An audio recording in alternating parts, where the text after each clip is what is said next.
I'm Frank Vaughn. It's October 9th, 2025, and we appear to have fallen into some kind of algorithmic hole the last couple of days, and I figure we might as well stay there. And with that in mind, let's check this out. Cancer. Did you or a loved one contract cancer within a year of getting your C19 medical experiment jammed right into your blood? Well, according to a new South Korean study, there might be a 1 in 4 chance that that very process helped you or your loved one to get it. This is a retrospective study that was conducted in Seoul, South Korea, aimed to estimate the cumulative incidence and subsequent risks of overall cancers 1 year after the C19 medical experiment. This was data analyzed from 8.4 million individuals between 2021 and 2023, obtained from the Korean National Health Insurance Database. The participants were categorized into 2 groups based on their C19 status. Clot shot status. The risks for overall cancer were assessed using multivariable Cox proportional hazard models, and data were expressed as hazard ratios. Cutting to the chase, cancers significantly increased at 1 year post clot shot. In terms of type, cDNA clot shots were associated with the increased risk of thyroid, gastric, colorectal, lung, and prostate cancers. The mRNA clot shot was linked to the increased risk of thyroid, colorectal, lung, and breast cancers, and heterologous clot shots were related to the increased risk of thyroid and breast cancers, given the observed associations between these experimental medical treatments. And cancer incidence by age, sex, and experiment type. Further research is needed to determine whether specific vaccination strategies may be optimal for populations in need of C19 clot shot experimentation. The fact of the matter is nobody needs this. This is a highly survivable, very low mortality. Cold is basically what it is. That's what a coronavirus is. And though I've tried to avoid saying all the different words, because the algorithm still likes to censor speech, we're already in an algorithmic hole, so why am I even bothering to try? This is kind of crazy. This is a huge increase. Now, it's averaged over all of those different cancer types, but the overall consensus is of this study, a big study, is a 25% enhanced risk of contraction of cancers. Is anybody telling you about this? This is just adding to the body of serious science that is showing the risk of these shots, which are still being offered to Canadians to this day. And people are online bragging about the fact that they're free in Canada, even though they're not free. You pay through the nose for healthcare. You just don't see it as a bill that shows up in the mail. It comes off. And this is the crazy thing. We're talking about taxation at source. So you don't even get to touch the money before it's taken from you for your free healthcare. Healthcare that mandated that you get this cancer risk enhancing medical experiment that you have to partake in spite of a complete and total violation of the Nuremberg principles, that you should have fair and informed consent, that you shouldn't be denied the right to earn a living, that you should not be denied your freedom of movement, your ability to see your family, a phase of time that left the elderly in homes to die alone, in retirement facilities, old age homes, whatever you want to call it. A horrible black chapter in our life, all bound up in this highly harmful medical treatment for something that the vast majority of people would survive anyway with little to no harm. This chapter in our history is still not closed. It's still being studied. It's still terrible. And if I were you, as I would avoid this like the plague for the rest of my life, because it is a plague unleashed by history's number one killer, the state. And speaking of the state, we're going to listen to John Carpe speak about laws that are coming forth in Canada. I usually don't do this video review stuff. I always like to just make my own original content, but I'm going to make an exception here because he has something important to say, and we'll respond to it. Canada will be a police state by Christmas if Parliament passes bills C2, C8, and C9 in their current form. C2 is the Strong Borders Act. It should be called the Strong Surveillance Act. It empowers Canada Post to open letter mail without a warrant. It criminalizes the use of cash in amounts greater than $10,000. and it empowers a vast army of government officials, not just police, to conduct warrantless searches of the computers and cell phones of Canadians. It is a massive invasion of privacy. It's extremely dangerous. We then have Bill C-9, which is the Combating Hate Act, and this legislation is going to result in many more Canadians getting prosecuted, not over something that they've done, but on the basis of something that they have said or written. Bill C-9, the Combating Hate Act, gets rid of an existing requirement that hate speech prosecutions need to be reviewed by the Attorney General, and it also gives judges authority to impose much longer sentences, jail sentences on people if the judge feels that hate was part of the motivation in the commission of the crime. Bill C-9 still does a terrible job of defining the emotion of hate, and so there's lots of discretion left in subjective feelings of police officers, crown prosecutors, and judges. So that's a serious problem. There have been warnings that the Online Harms Act, which prior to the last election was known as Bill C-63, might be reintroduced. If the Online Harms Act is brought back and passed into law, you're going to see the Canadian Human Rights Commission with massive new powers to prosecute Canadians over offensive non-criminal speech with penalties up to $50,000. You're going to see a Digital Safety Commission with a vast army of bureaucrats to enforce federal regulations that are passed in respect of the internet and internet contents. And you're going to see Canadians punished preemptively because their neighbor fears that they might commit a hate speech crime in future. The Online Harms Act would authorize judges to place Canadians under house arrest, wear an ankle bracelet in respect to curfew, etc. People who have not been charged with any offense or convicted of any offense. So preemptive punishment is actually part of the Online Harms Act.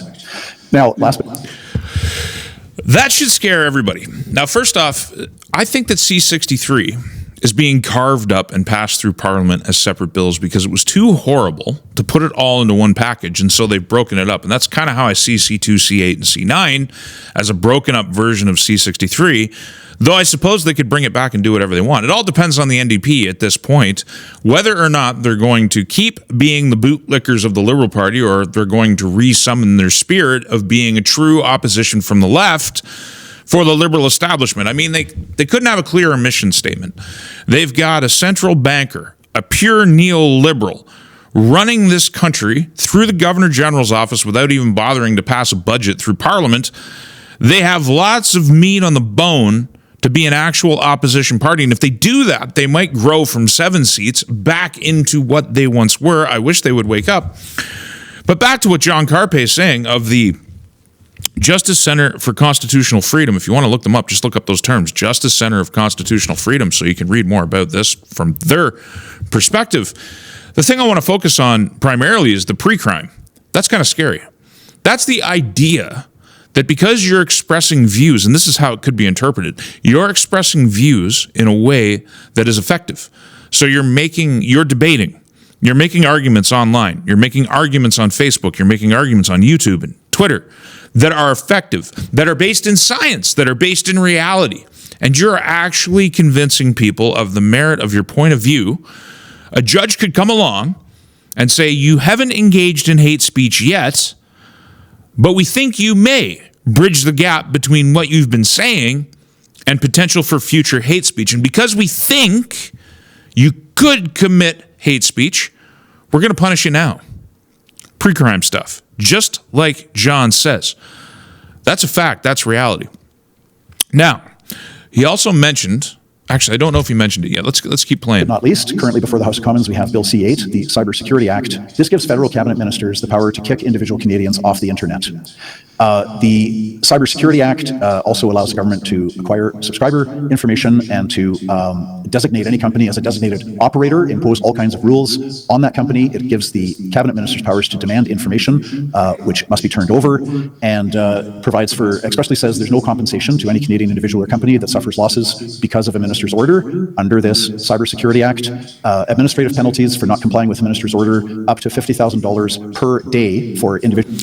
Okay, the important thing that you need to get out of that is minister's order. I know I covered this in a previous video, but this is giving a cabinet minister the power to kick you off the internet, to level fines against you, and to take away your ability to conduct business online just based on the minister's order. This bypasses the courts entirely. This places your future online in the public commons in the hands of a government minister. Now, you might be happy with that at this point because it's a liberal minister and you like the Liberal Party. Uncritical lemming, you're treating politics like sports ball. I get it. Conservatives do it too. CPC people do it too. They can never admit their own mistakes. Both sides do this. But if that's you and you're batting for the home team, you have to remember that when the inning's over and the parties switch and it's your opponent that's in that position, they will inherit the exact same power. And the CPC has already indicated by supporting C5, they may not support these bills, but if these bills are passed, the CPC will probably be more than happy to lay their claim on that power for their own particular purposes. He also made mention that they'll be able to open your letter mail and the mail that comes through Canada Post without a warrant. Now, he also mentioned the fact that they'll be able to go into your phone and into your computer and do the exact same thing without a warrant, based on suspicion of hate speech, that you shared memes. This is basically the stuff that we're seeing in Britain, that's been trialed in Britain, where thousands of people have been hauled before the courts and many of them jailed simply for sharing or interacting with memes. There was a video recently where a police officer went to a person's house to question them because they liked a meme. I'm not even kidding you.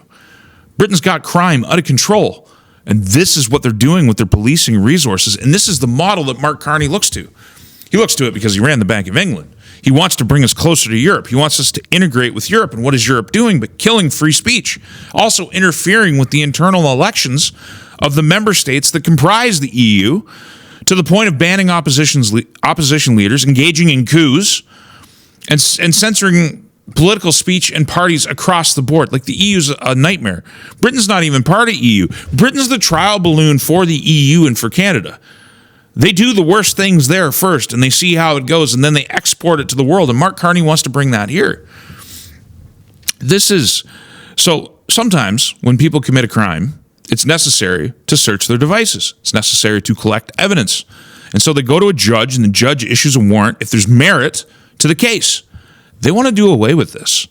They want warrantless searches of your device, not even for crime, just for so-called hate speech, the speech that you engage in, what they define as hate speech. And I've said this before, I'll say it again 1,000,000 times probably before we are done this work. The whole reason that these laws like C2, C8, C9 can even be proposed, C63 can even be proposed before Parliament is the fact that you have no actual civil liberties in Canada. You have a bunch of fake rights under the Charter, which are subject to government approval. So all of these bills, some may say, if they pass, then there will be charter challenges and it'll go before the courts. I showed you yesterday how the judiciary in this country majoritively supports the Liberal and NDP wings of our political spectrum. That's where their donations go. We have statistics on this. So the Supreme Court, do you think they've really got your back when it comes to speech? Especially when nothing happened to the Liberal Party when they suspended the Charter of Rights and Freedoms to go after the Freedom Convoy. They were found to have wrongly done so. Now, of course, the government's appealing, so it's still before the courts. Meanwhile, Barber and Leach have both been sentenced and convicted. Even though they didn't go to jail, they're still going to have criminal records. They're still trapped in their homes. They still, and the government walks away scot-free. The Charter isn't real. You don't have real civil rights. If you did, they wouldn't even be able to propose draconian bills like this. Now, just to summarize the key points, pre-crime, a minister, so imagine Chrystia Freeland or Jolie or any other minister that you can think of, kicking you off the internet, stopping you from engaging in commercial and private activity online.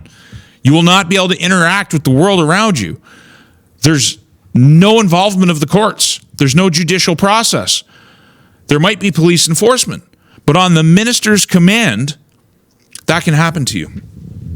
Warrantless searches of your devices, pre-crime, the ability to punish you before you've done anything on the suspicion that you might commit a so-called hate speech violation in the future. So some people would say that calling Canada a totalitarian state is hyperbole. I honestly think John doesn't go far enough. He says we will become a totalitarian state by Christmas. We already are. And the system proves it. Because you don't elect your government. Your government is appointed by the people you elect. Again, the party system makes sure that only people who are compliant ever get to sit in the seats of Parliament. They appoint the government, and through the governor general, they can dictate anything they want through orders in council. They can suspend laws. They can create laws. They can reinterpret regulations. They can spend like drunken sailors. Actually, they put drunken sailors to shame. We're talking billions and billions of dollars, $70 billion deficit. Can spend your future away. Hyperinflation all over the place. They can already do that because this is a top-down structured system. And even though they have all that power, even though they can suspend the charter at any time through the Emergencies Act for whatever they want, protected from legal liability as individuals, it's not enough for them, which is why they're doing this. Again, look up John Carpe, follow his work, Justice Center for Constitutional Freedom. Now, I know you might say, what are we supposed to do? Nothing seems to work. Noise does work, political noise, whether you write your MP, whether they're conservatives, whether they're liberals, or they're NDP members or Green members. Making loud noises and letting them know, because here's the other thing. Reaching across the aisle might work. If you're a partisan, I get it. But the fact of the matter is, this is a threat across the board to everybody, whether you're a liberal, whether you're a conservative, because these powers will fall into the hands of your enemies once they get elected. On a very superficial level, setting everything aside, for those who are playing team sports with politics, this is the threat. It's a bipartisan threat facing both sides. The law might be coming from the Liberal Party, but it will serve the advantage of your political enemies if they get their hands on it. Noise works. Advocacy works. Understand the threat. Read the text of the bills. It's very easy. You can go to Google and you can type in any search term you like. Bills before Parliament in Canada. You will probably get a link within the first two to Open Parliament where you can just start reading these bills and then really think about the consequences of what you're reading. This is important stuff. And if you're in the middle of a debate with some person on the other side, instead of insulting them, swearing at them, and demeaning them, and giving into your base urges to just insult your way through a conversation, take their insults, take their invective, and don't return it. Try and raise important issues. Give better than you get, and you never know who you might reach. I've done it before, believe it or not. You can absolutely reach your enemies as long as you're willing to take a few of their arrows first.